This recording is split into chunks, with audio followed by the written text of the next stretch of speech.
Hi friends, I just went to one of my favorite pawn shops here in Edinburgh, Texas, and I picked up this Pawn Shop Fresh Buck 110, guys. And as you can see, it still got the label on it. They wanted 25 for it. I did not give them 25 for it. I negotiated a little bit, and I pointed out that it had a broken tip, that it clearly looks like somebody was using it as a pry bar, and you can kind of see how it's a little bit bent there.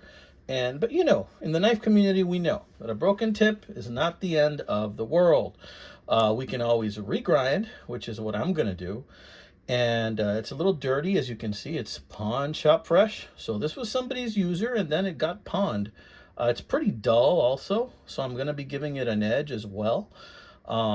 Yeah, it looks like they had this thing around since they had this thing since October, and they paid 20 for it or something, or was 20. No, let me see. Wait a second. No. They just put this.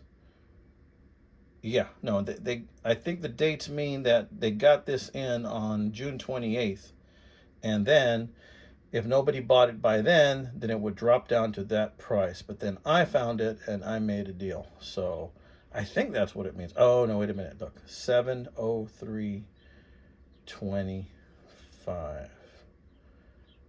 Okay, so no, they got it in 7/03, July 3rd, recently. And if it did get bought by October, then it would go down to 20. If it didn't get bought by December 30th, and 16, and so forth. But I snapped it up and I paid 20 for it right off the bat, which I think is a great deal because these knives brand new. They run like 65, 70 bucks. Let's check out what the date code is right there. I'm gonna have to look that up, see what that date code is. But yeah, it's pretty dirty. Let's get that fixed up, see how nice we can get that edge looking. Other than that, it's just got some light scratches. I'd be very happy to use this myself and not worry about those scratches. Just put it in my pocket or sheath. One of the things about getting a knife at a pawn shop is it might have other surprises, like the sticker. I should have removed it at the pawn shop, but I was happy to get it where it was. But no, I don't see any other surprises there or over here. All this means is that it's super dirty. A little bit of WD-40 or some hot soap and water will get that stickiness right off of there. So I'm going to do that first. Going to wash the knife really well, and then we're going to go ahead and regrind that. Might sharpen it a bit, and then I'm going to go ahead and show it to you guys. Again, let me know what you think, amigos. Let me know what you think. Hey, if you like knives, like and subscribe. When you like and subscribe to my channel, it means the world to me, and it only takes a second for you, and it helps me to bring you great content like this. All right, guys, so let's see how this goes. Okay, guys, so this is what I come up with right here. As you can see, I was able to come up with some semblance of a point again on this knife. I didn't do too much cleanup on it, because honestly, this is going to be a user. It's got some scratches on it, but I paid 20 bucks for this Buck 110. And for 20 bucks, on this Buck 110 that has so much life left in it, then that is something I'm happy to do. Now, the broken tip went this way, so it bent towards that way. So this side over here naturally is going to get a little bit more attention to try and smooth that out. So because of that, you're going to have that flat spot right there. But I'm not worried about that.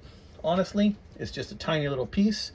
In order to fix a broken tip, not only do you have to smooth that part out, but you have to take a little bit of meat off of the belly right here. And in taking a little bit of meat off the belly, to try and get yourself some semblance of a point again right there. So that's what I had to do. And I think it came out pretty well. All in all, I didn't lose too much of the blade. I think it went okay. Let me know what you guys think. I mean, to get to that point, it only took me about a half hour, and it's pretty sharp right now, but I'm going to continue to do some polishing on it, a little bit more sharpening on it, maybe get to a better place for this thing. Oh yeah, and I forgot to mention the year on this knife. What year did this bad boy come out?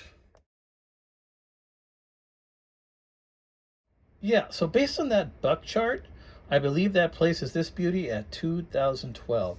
So let's see, 8 and 5. This thing's about 13 years old.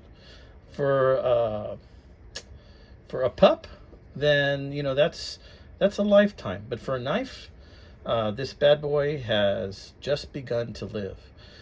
A lot of times when I go to thrift stores or antique shops, or even when I buy a knife on eBay, I ask myself, where did this knife's journey begin? Someone had to have received it as a gift or bought it at a store. Well, this knife right here, wherever its journey began, this knife will continue its journey with me. Notice how I didn't say finish its journey. Because if something happens to me or I pass and this knife is still around, then this knife might find a new home and continue its journey with someone else. And I hope that whoever gets it, just like this knife's previous owner, takes a little piece of me, my spirit, my hope along with it. All right, amigos, thank you for being a member of this community. If you like my channel, please like and subscribe. Check out my other playlists. You might see some videos you like. Take care, amigos. Oh, and check out my eBay site. I have some stuff for sale. All right, take care. Bye-bye.